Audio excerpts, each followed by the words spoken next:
Hello viewers, আশা করি সবাই ভালো আছেন। আবারও আপনাদের মাঝে অনেক সুন্দর একটি রোমান্টিক লাভ স্টোরি নিয়ে এলাম। আজকের লাভ স্টোরিটা হলো বন্ধুর বিয়ের দাওয়াতে গিয়ে প্রেম।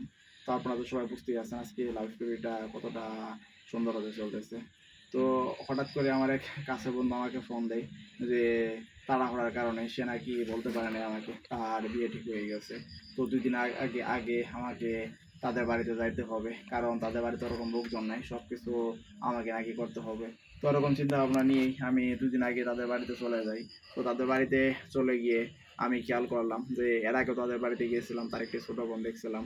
তো সেই বোনটি আর নাই। পরে জানতে পারলাম তার নাকি বিয়ে হয়ে গেছে।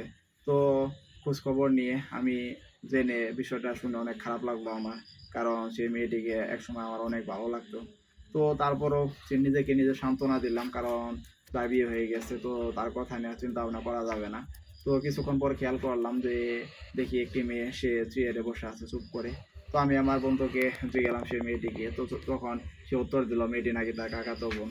তো আমি তাকে বললাম যে মেয়েটি দেখতে অনেক সুন্দর। তো এটি বলেই আমি আমার কাজে মনোযোগ দিলাম। তো বন্ধু আর কিছু বলল না।